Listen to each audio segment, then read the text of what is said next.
News Minggu 11 Oktober 2020. Terima kasih untuk seluruh jemaat yang tetap setia beribadah di rumah masing-masing. Mengingatkan untuk pelayan altar Minggu 18 Oktober 2020.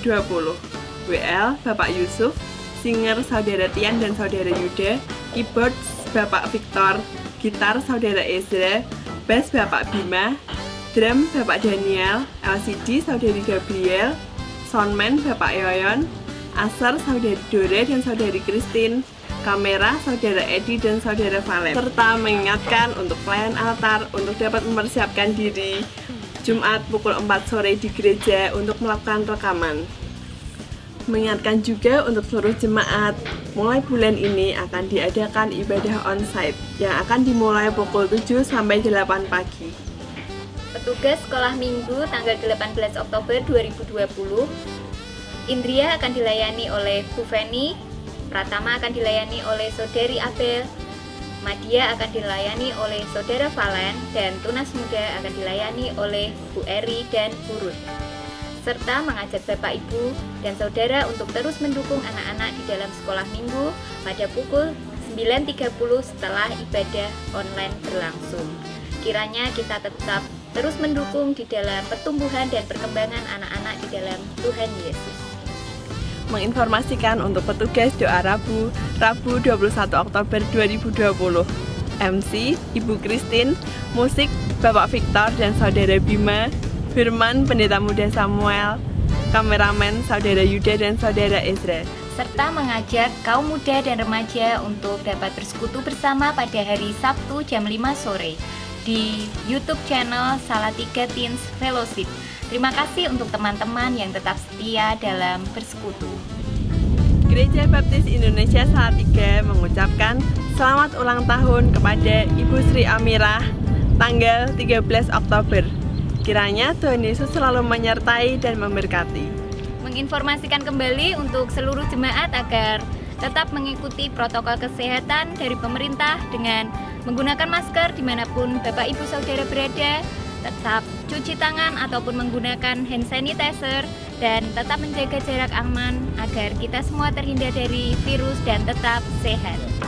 Terima kasih untuk seluruh jemaat yang telah mendukung baik dalam doa maupun hal-hal yang diberikan, termasuk like dan subscribe channel YouTube Gereja. Kiranya Bapak Ibu Saudara tetap setia dan semangat dalam beribadah. Tuhan Yesus memberkati.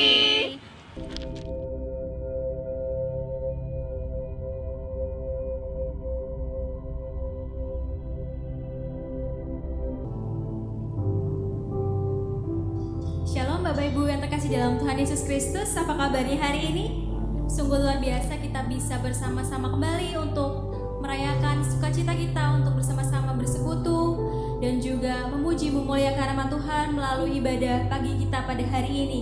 Dan mari kita sama-sama merenungkan kebaikan Tuhan, bahwa Tuhan masih selalu berikan kebaikannya, masih tunjukkan kebaikannya, penyertaannya dalam hidup kita. Kuasanya sungguh sempurna dan nyata dalam hidup kita. Dan saya percaya Bapak Ibu Saudara juga sudah menyaksikan betapa baiknya Tuhan. Pemeliharaan Tuhan dalam hidup kita selalu kita rasakan meskipun sesulit apapun kondisinya. Dan saat ini kami datang ke hadirat-Mu Tuhan. Mari kita datang ke hadirat Tuhan untuk boleh bersama-sama menyerahkan hati pikiran kita, mengucap syukur bahwa Allah kita adalah Allah yang luar biasa, Allah yang ajaib, yang mampu melakukan segala perkara bahkan yang menurut kita tidak mungkin. Dan mari kita menguatkan hati kita untuk sama-sama menyerahkan hati kita hanya untuk mempersembahkan hati kita, hanya untuk memuliakan namanya. Dan Dia selalu ada, setia, menopang dan juga mengangkat kita. Mari kita pujikan bersama-sama. Kekuatan di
setiap hati kita. Apapun keadaan kita, Ia mampu lakukan perkara ajaib buat kita. Dan hanya Dialah Allah yang sungguh-sungguh berkuasa atas hidup kita.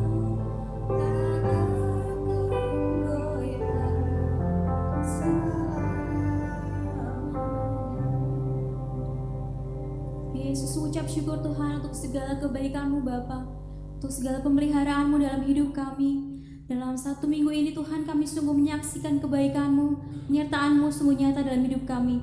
Dan saat ini Bapa, kami mau kembali bersuka cita, bersyukur atas penyertaan-Mu, atas kebaikan-Mu, dan Engkau yang layakkan kami Bapa untuk datang ke hadirat-Mu, memuji, memuliakan nama-Mu, sehingga boleh Engkau hadir di sini Tuhan, layakkan kami, dan juga Engkau yang berada di tengah-tengah kami untuk dapat kiranya ibadah ini hanya untuk memuliakan nama-Mu saja. Nah, di dalam nama Tuhan Yesus Kristus kami berdoa dan syukur. Haleluya, amin. Masih ada sukacita Bapak Ibu Saudara? Puji Tuhan, boleh kita sama-sama bersukacita karena hari Tuhan adalah kesaksian kita bahwa Tuhan penyertaannya selalu ada dalam hidup kita. Dia adalah satu-satunya Tuhan yang berkuasa atas hidup kita. Dan bila kita merelakan hati kita, hidup kita untuk boleh Tuhan pimpin, maka kiranya kita bisa menjadi berkat dimanapun kita berada. Seperti pujian yang akan kita nyanyikan bersama-sama bahwa Ia yang akan mengubahkan hidup kita agar hidup kita takkan sama lagi.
Segala berkat Tuhan, mari kita bersama-sama mempersembahkan berupa persembahan dan juga persepuluhan kita seperti ada tertulis dalam Matius 6 ayat yang ke-31 sampai dengan ayat yang ke-33. Sebab itu janganlah kamu khawatir dan berkata, apakah yang akan kami makan, apakah yang akan kami minum, apakah yang akan kami pakai. Semua itu dicari bangsa-bangsa yang tidak mengenal Allah. Akan tetapi Bapamu yang di surga tahu bahwa kamu memerlukan semuanya itu. Tetapi carilah dulu kerajaan Allah dan kebenarannya, maka semuanya itu akan ditambahkan kepadamu. Amin. Dan saat ini Saudari Dea akan menolong kita dalam doa persembahan. Mari kita bersama dalam doa. Terima kasih Tuhan untuk setiap berkat, setiap penyertaan-Mu yang boleh kami terima dan boleh kami rasakan hingga saat ini. Bersyukur juga karena pada pagi hari ini kami boleh bersama-sama beribadah di tempat ini. Saat ini kami akan mengembalikan sebagian berkat yang telah kami terima melalui persembahan dan perpuluhan. Kiranya Engkau boleh memberkati persembahan ini dan biarlah persembahan ini dapat berguna untuk pekerjaan Tuhan melalui gereja ini. Kami mau menyerahkan ibadah kami selanjutnya ke dalam tangan kuasa-Mu. Dalam nama Tuhan Yesus kami sudah berdoa dan mengucap syukur. Amin. Dan saat ini kita juga akan mempersembahkan yang terlebih penting lagi, yaitu hati kita untuk Tuhan ubahkan, sehingga boleh kita menjadi alatnya untuk memperluas kerajaannya di bumi ini, untuk kita boleh menjadi kesaksian bagi orang-orang di luar bahwa kita punya Allah yang luar biasa. Mari kita serahkan hati kita untuk Tuhan ubahkan, untuk Tuhan pakai, untuk Tuhan bentuk seputih hatinya, untuk Tuhan kiranya boleh bentuk kami ya Tuhan, sehingga boleh kami menjadi alat-alat-Mu, dan juga kami mengerti ya Tuhan untuk firman-Mu yang nantinya akan kami dengarkan.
pemberitaan firman pada pagi hari ini.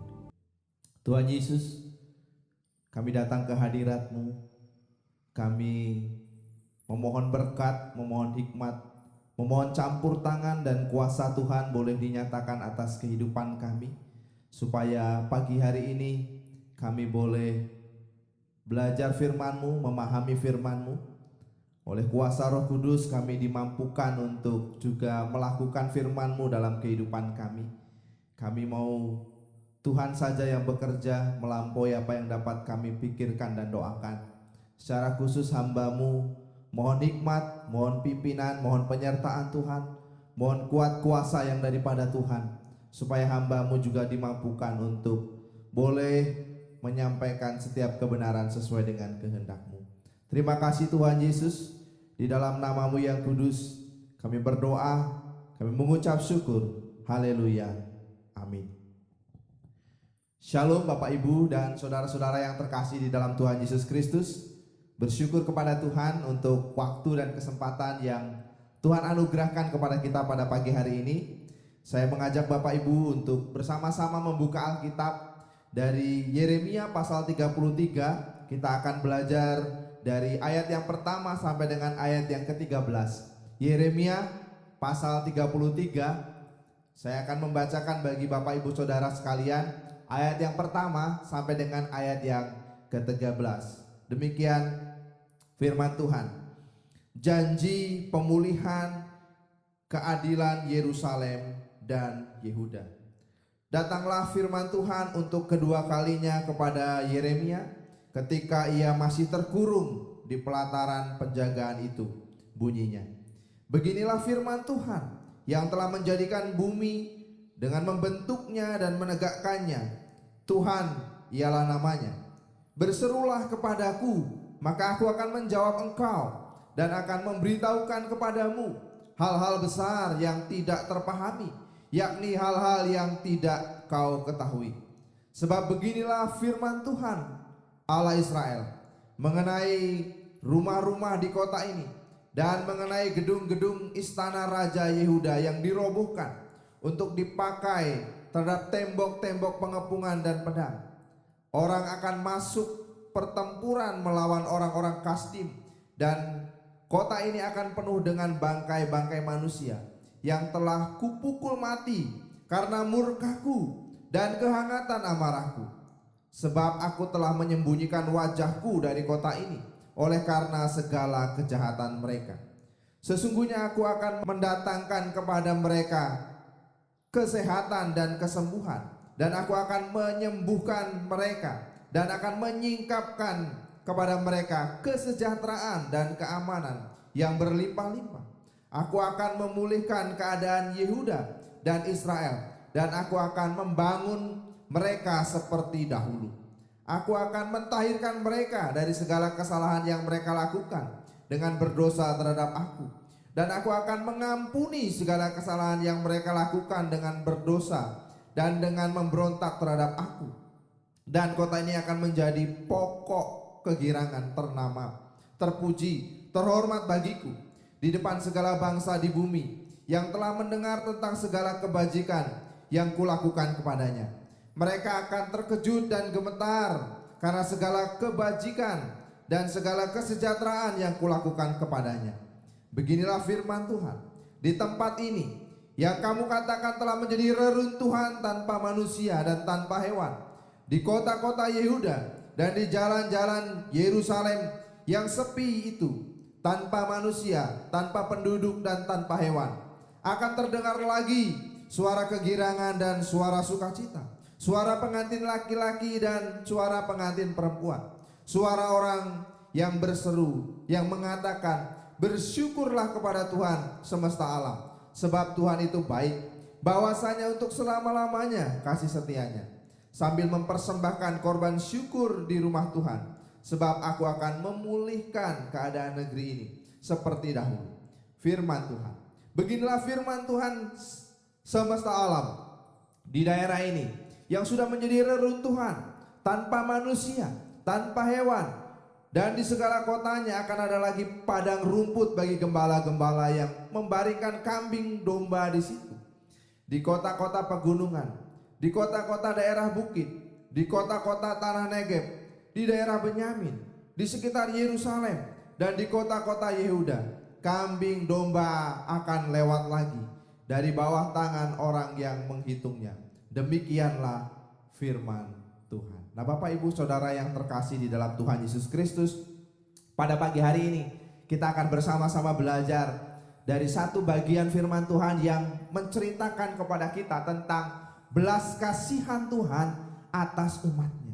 Nah, Bapak Ibu Saudara yang terkasih di dalam Tuhan Yesus Kristus, kalau kita membaca kitab Yeremia, kita akan melihat bagaimana kehidupan orang-orang Israel, kehidupan orang-orang Yehuda yang pada waktu itu sedang berada di daerah Babel atau di tempat pembuangan. Mereka dalam keadaan menderita, mereka dalam keadaan yang sengsara, mereka berada dalam situasi yang sulit karena mereka dibuang oleh Tuhan ke Babel dan mereka tidak mendapatkan kehidupan yang nyaman di sana.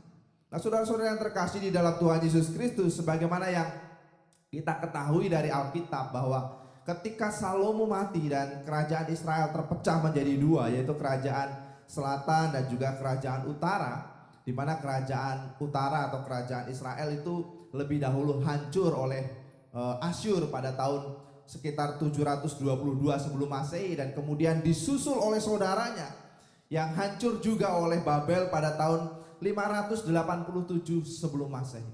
Dua kerajaan ini menjadi kerajaan yang kemudian hancur oleh karena mereka tidak mengindahkan Tuhan. Oleh karena mereka tidak lagi takut akan Tuhan, Tuhan menghukum mereka. Tuhan bahkan membuang mereka ke negeri Babel. Dan ketika mereka dibuang ke Babel, firman Tuhan menceritakan kepada kita bahwa rajanya, permaisurinya, pegawai istananya, orang-orang yang sehat, orang-orang yang muda, orang-orang yang kuat, semuanya diangkut ke Babel. Dan yang tersisa di Yerusalem hanyalah orang-orang yang tua, orang-orang yang lemah, orang-orang yang tidak punya potensi, orang-orang yang kemudian kalau ada raja sekalipun adalah raja boneka yang bisa dimanfaatkan oleh orang Babel. Nah, saudara-saudara yang terkasih di dalam Tuhan Yesus Kristus, inilah situasi yang terjadi dengan kerajaan Yehuda, dengan orang-orang Yehuda dan juga dengan orang-orang Israel pada waktu itu. Mereka berada di bawah penghukuman Tuhan karena mereka tidak mengindahkan Tuhan. Kalau kita membaca di dalam Yeremia 32 ayat yang ke-30, di situ dikatakan demikian, sebab orang Israel dan orang Yehuda hanyalah melakukan yang jahat di mataku sejak masa mudanya. Sungguh orang Israel hanya menimbulkan sakit hatiku dengan perbuatan tangan mereka. Demikianlah firman Tuhan. Saudara, perhatikan apa yang dikatakan oleh Tuhan kepada Yeremia. Tuhan menyebutkan di situ bahwa sejak mudanya, sejak dulu, sejak zaman mudanya, Yehuda dan Israel selalu menyakiti hati Tuhan. Kalau kita mau kembali lagi ke dalam kisah perjanjian atau ke dalam kitab Taurat di dalam Keluaran, ketika Tuhan membawa bangsa Israel keluar dari Mesir, dalam perjalanan selama 40 tahun, orang-orang Yehuda, orang-orang Israel selalu menyakiti hati Tuhan. Ketika Tuhan memberi mereka mana, mereka memberontak kepada Tuhan. Ketika mereka mengalami kesulitan air, mereka menggerutu kepada Tuhan. Ketika mereka hanya diberi burung puyuh oleh Tuhan, mereka marah kepada Tuhan, mereka bosan, mereka memunggungi Tuhan. Bahkan mereka membuat patung lembu emas untuk menyembah berhala di hadapan Tuhan. Inilah situasi yang ditimbulkan oleh orang-orang Israel dan Yehuda pada waktu itu. Mereka selalu menyakiti hati Tuhan. Dikatakan di situ sejak masa mudanya, sejak mereka mulai dipakai Tuhan atau dipanggil Tuhan sebagai sebuah bangsa, mereka sudah senantiasa menyakiti hati Tuhan. Luar biasa. Bahkan ketika kerajaan Yehuda mulai hancur dan Tuhan mengirimkan Yeremia untuk mengingatkan Zedekia pada waktu itu sebagai raja Yehuda, mereka justru membenci Yeremia. Zedekia bahkan memenjarakan, menangkap Yeremia, memenjarakan Yeremia, mengurung Yeremia seperti yang dikatakan di dalam pasal 33 ayat yang pertama. Yeremia ketika mendengar firman, dia sedang terkurung, dia dikurung, dia masih terkurung oleh tindakan Zedekia yang membenci Yeremia. Karena Yeremia mengingatkan bangsa Yehuda tentang hukuman Tuhan, menubuatkan tentang kehancuran Yehuda, memperingatkan tentang murka Allah terhadap bangsa Yehuda. Tetapi justru nabi yang diutus Tuhan untuk memperingatkan mereka tangkap dan mereka aniaya. Inilah yang terjadi. Nah, saudara-saudara yang terkasih di dalam Tuhan, oleh karenanya wajar kalau Tuhan murka terhadap tindakan orang-orang Yehuda dan orang-orang Israel. Wajar kalau Tuhan kemudian menghukum mereka, membuang mereka ke Babel karena orang-orang yang dikasihi Tuhan ini, bangsa Yehuda dan bangsa Israel, mereka tidak mengindahkan Tuhan. Nah, saudara-saudara yang terkasih di dalam Tuhan Yesus Kristus, bagaimana perasaan kita sebagai orang tua ketika kita mempunyai anak yang sejak kecil, sejak masih TK sudah memberontak kepada kita. Ketika kita antar sekolah dia marah kepada kita. Bagaimana ketika kita melihat anak kita ketika masih SD, SMP juga mulai memberontak kepada kita. Bagaimana ketika anak kita ketika beranjak menjadi anak muda, dia kemudian membuang kita sebagai orang tua. Dia tidak lagi menganggap kita sebagai orang tuanya. Mungkin ada perasaan kecewa di antara kita sebagai orang tua. Mungkin ada perasaan marah di dalam kehidupan kita sebagai orang tua melihat kelakuan anak-anak kita. Tetapi Bapak Ibu Saudara yang terkasih di dalam Tuhan Yesus Kristus, di dalam nas yang kita baca pada hari ini, di dalam bagian firman Tuhan yang Tuhan sampaikan kepada Yeremia dan kepada kita pada hari ini, kita melihat bagaimana Tuhan masih berbelas kasihan. Tuhan masih mengasihani bangsa Israel. Tuhan masih mengingat bangsa Yehuda. Dia bahkan rindu untuk memulihkan bangsa yang telah berbuat dosa itu, bangsa yang telah hancur itu rindu untuk dipulihkan oleh Tuhan.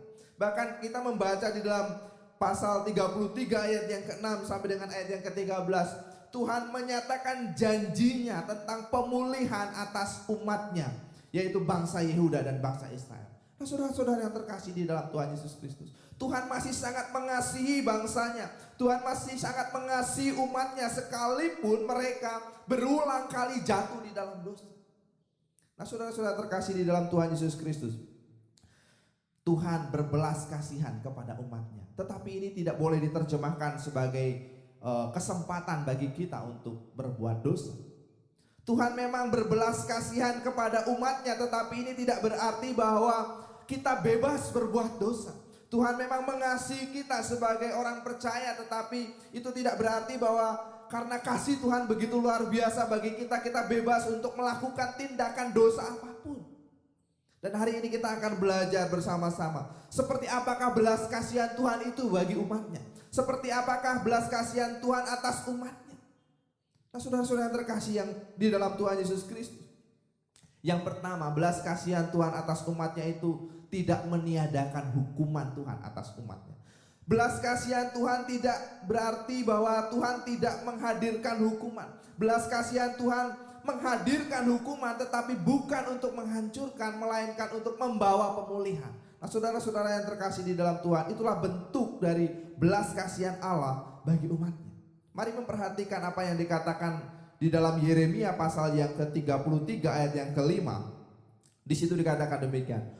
Orang akan masuk pertempuran melawan orang-orang Kasdim, dan kota ini akan penuh dengan bangkai-bangkai manusia yang telah kupukul mati karena murkaku dan kehangatan amarahku. Sebab aku telah menyembunyikan wajahku dari kota ini oleh karena segala kejahatan mereka. Kemudian di dalam ayat yang ke-37 dari Yeremia pasal 32 di situ dikatakan demikian. Sesungguhnya aku mengumpulkan mereka dari segala negeri, kemana aku mencerai-beraikan mereka karena murkaku, kehangatan amarahku dan gusarku yang besar. Dan aku akan mengembalikan mereka ke tempat ini dan akan membuat mereka diam dengan tentram. Perhatikan, Tuhan mengkonfirmasi bahwa belas kasihannya juga ia tunjukkan dalam murkanya. Dalam belas kasihan Tuhan, Tuhan tetap murka terhadap dosa yang dilakukan oleh umatnya. Ada murka Tuhan Meskipun Tuhan berkata, aku punya belas kasihan. Meskipun ada belas kasihan Tuhan, tetapi Tuhan tetap menunjukkan murkanya. Jadi saudara-saudara yang terkasih di dalam Tuhan Yesus Kristus, jelas bahwa belas kasihan Tuhan itu tidak berarti tidak ada keadilan. Belas kasihan Tuhan tidak meniadakan keadilan Tuhan, tidak menghapuskan keadilan Tuhan, tetapi Tuhan tetap menghukum dosa meskipun Tuhan berbelas kasihan. Nah, kata murka sendiri kalau dalam bahasa Ibrani-nya itu berasal dari kata pa'af yang berarti marah. Tuhan juga bisa marah. Tetapi kata pa'af juga punya arti yang lain, yaitu panjang sabar. Nah, saudara-saudara yang terkasih di dalam Tuhan, adalah dalam satu kata ada dua arti. Pa'af berarti marah, tetapi juga berarti panjang sabar. Artinya bahwa sekalipun Tuhan harus menghukum dosa, tetapi hukuman Tuhan bukanlah untuk memusnahkan manusia, bukan untuk menghabisi manusia, tetapi untuk memulihkan manusia itu. Itulah yang Tuhan ingin nyatakan kepada orang-orang Yehuda pada waktu itu. Sekalipun Tuhan murka dan menghukum mereka, membuang mereka ke Babel dan menghancurkan mereka, tetapi semuanya Tuhan lakukan untuk memulihkan mereka, untuk membuat mereka kembali kepada Tuhan. Jadi belas kasihan Tuhan itu tidak meniadakan keadilan Tuhan, tetapi tetap Tuhan menghukum dosa untuk memulihkan manusia dari dosa. Inilah yang Tuhan mau lakukan kepada bangsa Yehuda dan juga bangsa Israel pada waktu itu.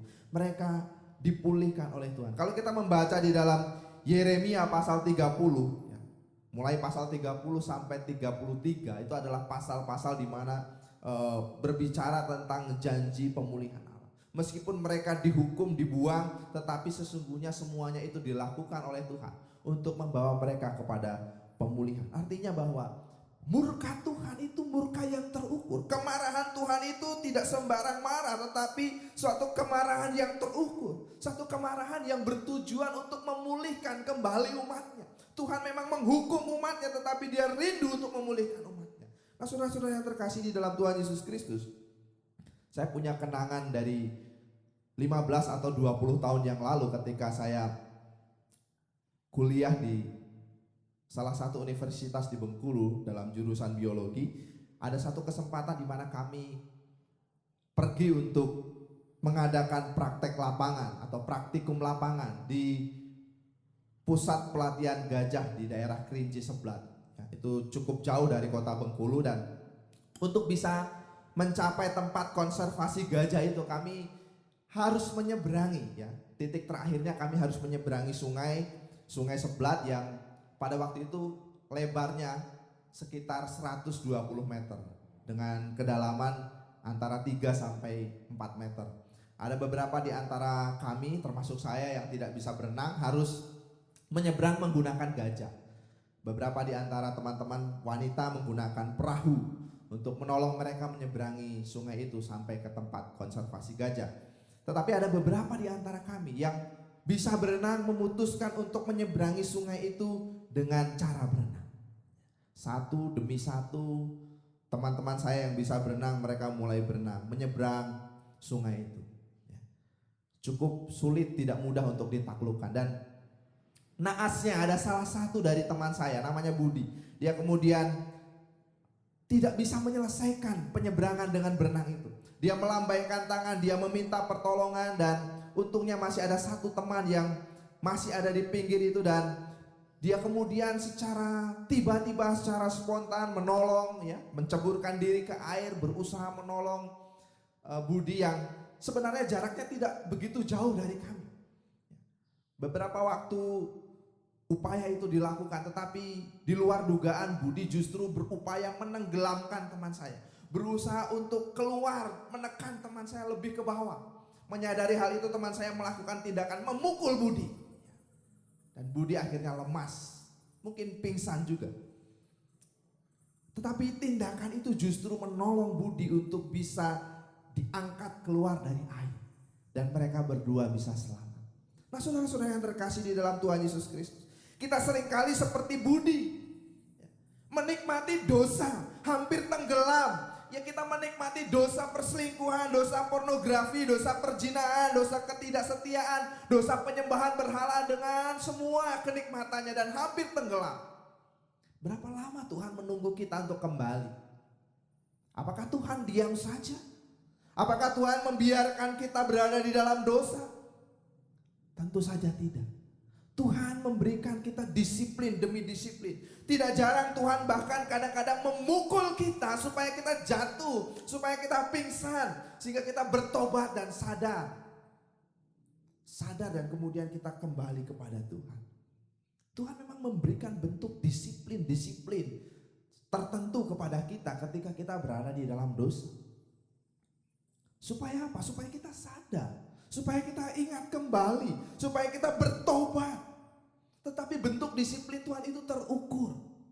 Kalau kita diingatkan, kita jatuh dalam dosa, kita diingatkan oleh Tuhan dengan satu peringatan kecil. Belum sadar juga, mungkin Tuhan menambahkan dengan peringatan yang lebih besar. Belum sadar juga, Tuhan mengingatkan kita lagi dan seterusnya.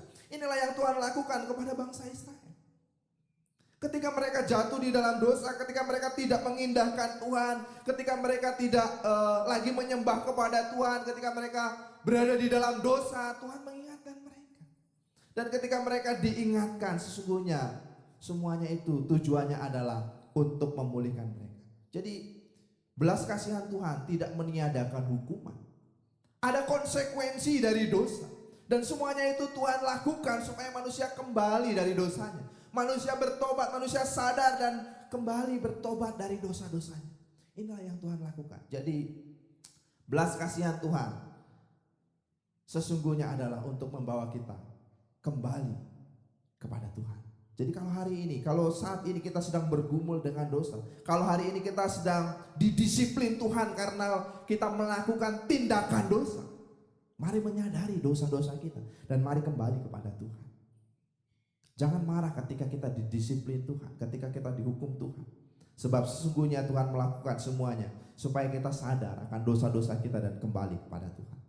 Hal yang kedua, belas kasihan Tuhan itu menunggu kita kembali dengan hati yang hancur. Belas kasihan Tuhan itu menunggu kita kembali sebagai orang yang menyadari kesalahannya, sebagai orang yang menyadari dosa-dosanya. Saudara-saudara yang terkasih di dalam Tuhan Yesus Kristus, mari melihat di dalam Yeremia 33.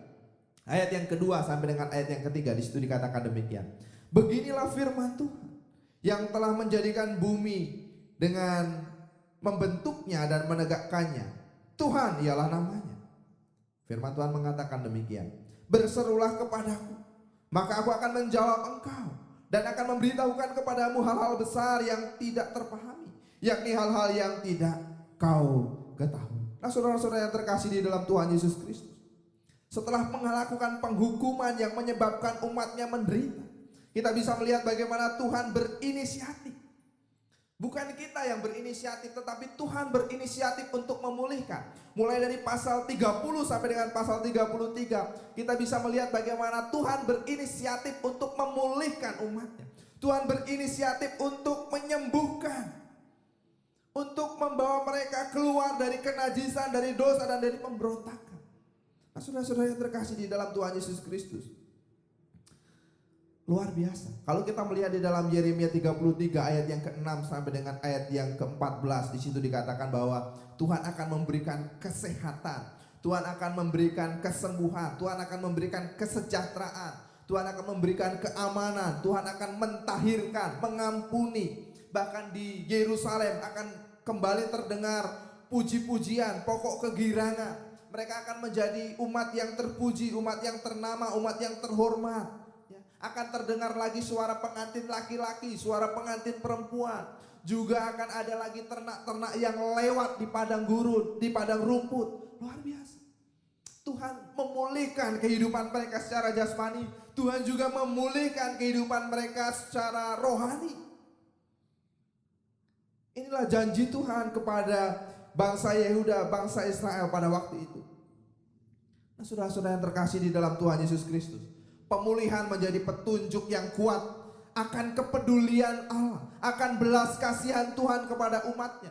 Pemulihan bangsa Yehuda dan bangsa Israel menjadi petunjuk bagi kita bahwa sekalipun Allah menghukum umatnya karena dosa, karena perbuatan mereka yang jahat, Allah tetap mengasihi umatnya. Allah menginginkan pertobatan umatnya. Allah bisa mengampuni umatnya dan Allah bisa memulihkan umatnya. Tetapi pertanyaannya sekarang adalah, bagi siapa pemulihan itu terjadi? Untuk siapa pemulihan itu disediakan? Bagi siapa pemulihan itu ditujukan? Tentu saja bagi semua orang. Tetapi saya mau mengatakan bahwa tidak semua orang bisa dipulihkan. Tidak semua orang mendapatkan pemulihan. Hanya orang-orang yang mau datang kepada Tuhan dengan hati yang hancur yang akan dipulihkan. Itulah yang Yeremia katakan di dalam ayat yang ketiga dari pasal yang ke-33. Berserulah kepadaku maka aku akan menjawab engkau. Bagian firman Tuhan ini mengingatkan kita bahwa hanya orang yang mengakui kesalahannya, hanya orang yang menyadari kesalahannya dan mau mengakuinya di hadapan Tuhan dan kembali kepada Tuhan, berseru kepada Tuhan dengan hati yang hancur, yang akan dipulihkan oleh Tuhan. Di dalam Injil Lukas pasal yang ke-18 ayat yang ke-7 dikatakan, tidakkah Allah akan membenarkan orang-orang pilihannya yang siang malam berseru kepadanya, dan adakah ia mengulur-ulur waktu sebelum menolong mereka? Perhatikan saudara, Tuhan akan membenarkan orang-orang pilihannya. Tuhan akan memulihkan orang-orang pilihannya yang siang malam berseru kepadanya. Artinya yang mengakui keberdosaannya, menyadari keberdosaannya, dan datang kepada Tuhan. Inilah yang dipulihkan. Jelas sekali bahwa kita bisa diampuni, kita bisa dipulihkan. Tetapi perlu langkah pengakuan, perlu langkah untuk mengakui dosa-dosa kita dan menyesali dosa-dosa kita di hadapan Tuhan. Tanpa pengakuan dan penyesalan kita tidak mungkin dipulihkan. Ada banyak orang yang hancur kehidupannya, tetapi tidak hancur hatinya. Ada banyak orang yang sudah hancur pekerjaannya, hancur keluarganya, tetapi tidak mau mengakui semuanya di hadapan Tuhan. Tidak hancur hatinya di hadapan Tuhan. Bangsa Israel ini demikian. Bangsa Yehuda juga demikian. Mereka hancur, kotanya hancur, harga dirinya hancur, hatinya tapi tidak hancur. Hatinya tetap tegar tengkuk di hadapan Tuhan. Tidak mau mengakui di hadapan Tuhan. Inilah yang Tuhan ingatkan kembali melalui Yeremia. Bahwa hanya orang yang berseru kepadaku, kepada nama Tuhan, yang akan mendapatkan pemulihan. Pemulihan terjadi ketika bangsa Yehuda, bangsa Israel mau dengan hati yang hancur datang kepada Tuhan. Nah saudara-saudara yang terkasih di dalam Tuhan Yesus Kristus, kita bisa melihat di dalam Mazmur pasal yang ke-51 bagaimana pengalaman Daud ketika dia pernah jatuh di dalam dosa, ketika dia jatuh karena melakukan perzinahan dengan Batsheba, dan kemudian ditegur oleh Nathan, ditegur oleh Tuhan melalui Nabi Nathan. Tuhan memulihkan Daud, Tuhan mengembalikan Daud. Dan apa yang dilakukan Daud ialah dia mengakui keberdosaannya di hadapan Tuhan. Dia datang dengan hati yang hancur. Di dalam Mazmur 51 ayat 19, mari kita akan lihat bersama-sama. Mazmur 51.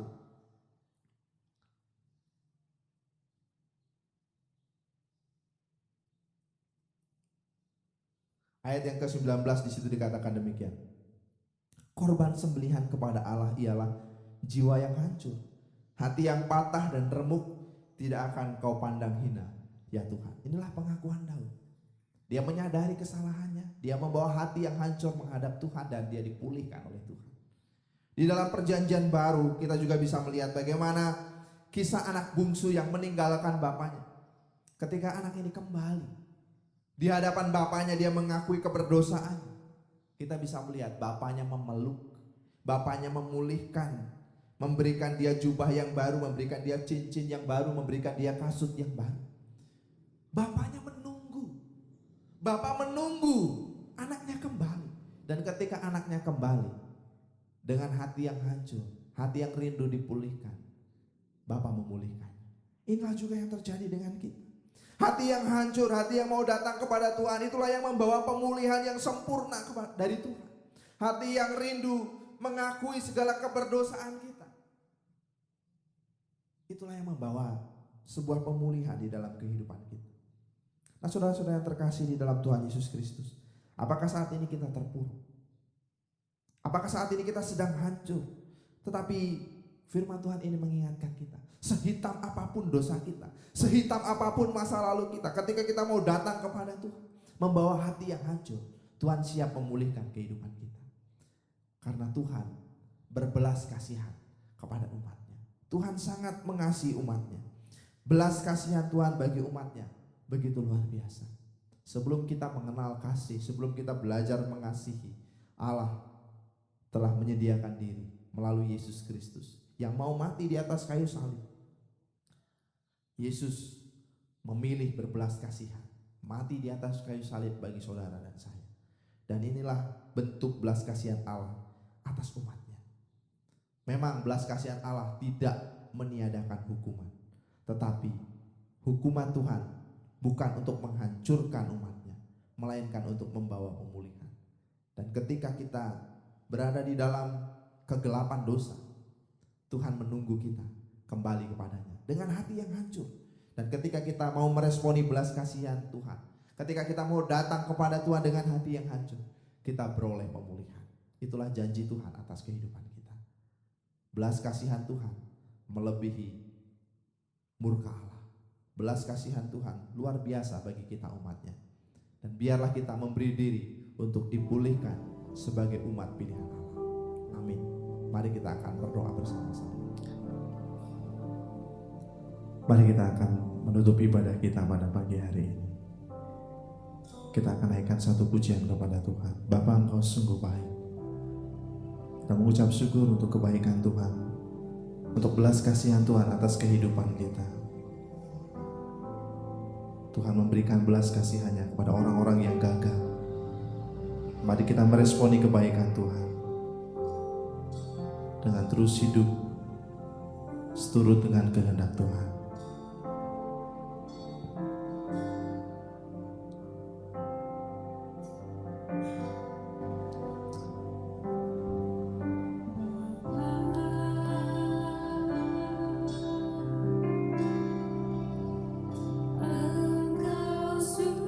Benar ya Tuhan, Engkau Bapa yang sungguh baik dalam kehidupan kami.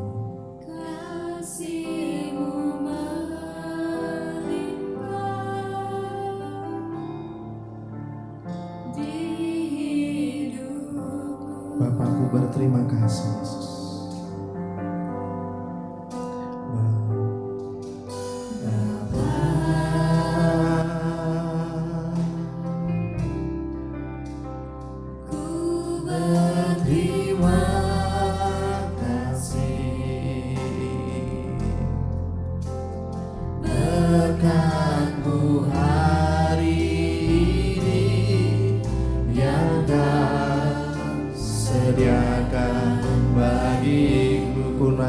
Sungguh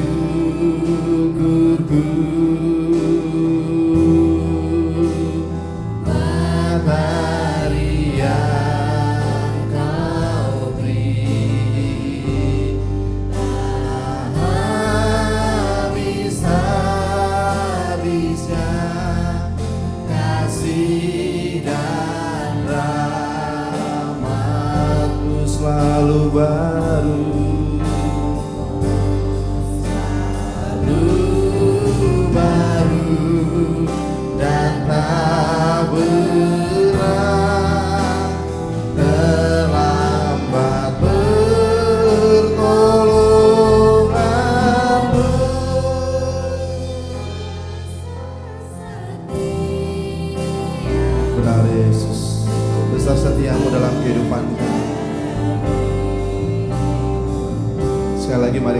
Bapa, Engkau sungguh baik.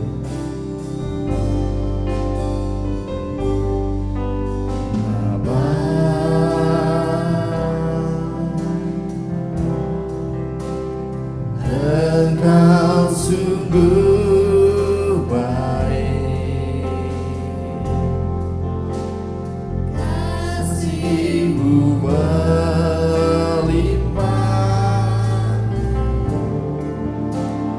di hidup terima kasih.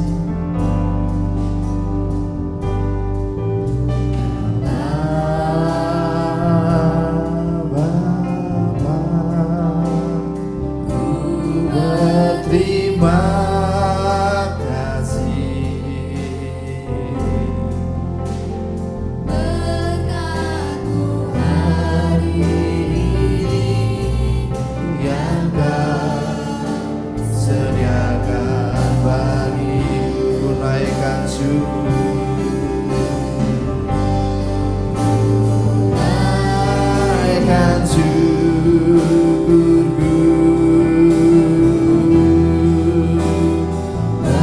Hari yang Kau beri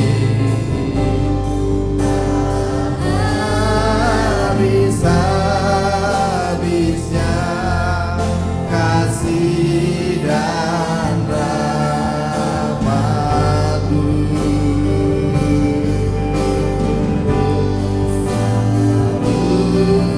Baru dan tak pernah terlambat pertolongan-Mu, besar setia-Mu di sepanjang hidupku.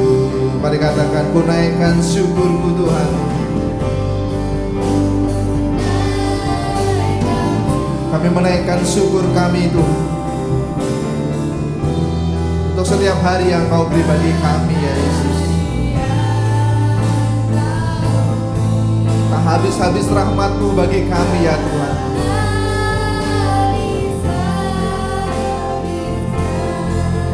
Kasih dan rahmat-Mu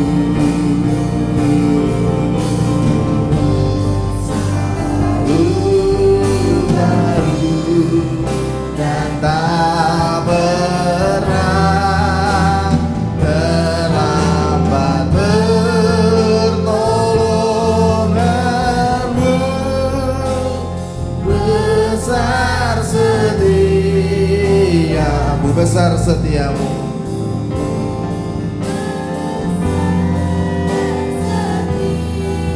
Sekali lagi katakan, besar setia-Mu Tuhan. Besar setia-Mu di sepanjang hidupku. Benar ya Tuhan, kami tak dapat membalas kebaikan Tuhan.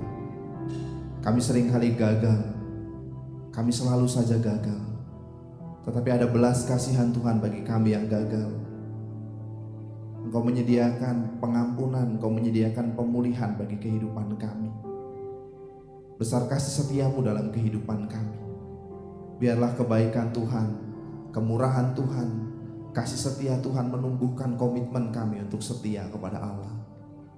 Bantu kami Tuhan dalam kami menjalani kehidupan kami di tengah-tengah berbagai tantangan dan kesulitan, supaya kami tetap mengandalkan Tuhan dan hidup mendekat kepada Allah. Biarlah kami boleh menaikkan rasa syukur kami. Pagi hari ini kami boleh mensyukuri berkat Tuhan, mensyukuri pengampunan yang dari Tuhan, mensyukuri kasih setia Tuhan yang sungguh luar biasa dalam kehidupan kami. Mari Bapa, pimpinlah kami sebagai gereja-Mu, pimpinlah kami sebagai umat-Mu. Berkati setiap kami ya Tuhan, berkati pekerjaan kami, berkati apa yang menjadi pergumulan kami saat ini. Berkati kalau ada di antara kami yang mungkin saat ini sedang mengalami sakit penyakit, kiranya Tuhan Kau menjamah dengan kekuatan dan kesembuhan yang daripada Allah. Berkati kami kalau mungkin ada di antara kami yang sedang menghadapi begitu banyak persoalan di dalam kehidupan kami, supaya kami beroleh jalan keluar yang daripada Tuhan, mendapatkan pertolongan dari Tuhan, mendapatkan pimpinan yang dari Tuhan. Terima kasih Bapa. Berkati juga kota kami Salatiga. Biarlah kota ini juga diliputi dengan damai sejahtera Allah, dengan sukacita yang daripada Tuhan, sehingga kami boleh senantiasa menerima kebaikan Tuhan. Kami boleh senantiasa mensyukuri kebaikan Tuhan. Terima kasih Bapa, terima kasih Yesus. Saudara-saudara yang terkasih di dalam Tuhan Yesus Kristus, biarlah damai sejahtera Allah yang melampaui segala akal boleh memelihara hati dan pikiranmu dalam Kristus Yesus mulai hari ini sampai selama-lamanya. Terima kasih Tuhan. Di dalam nama Tuhan kami Yesus Kristus, kami berdoa dan kami menaikkan rasa syukur kami. Amin.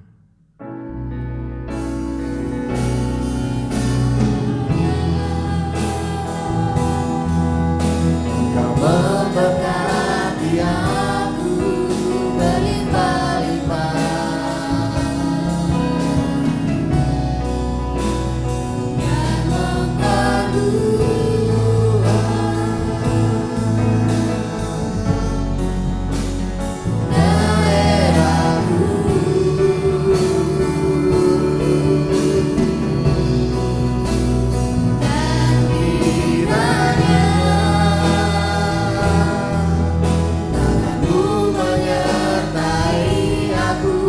dan melindungi aku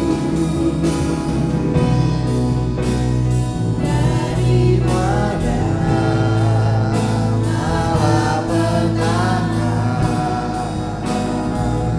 sehingga kesakitan tidak menimpa aku.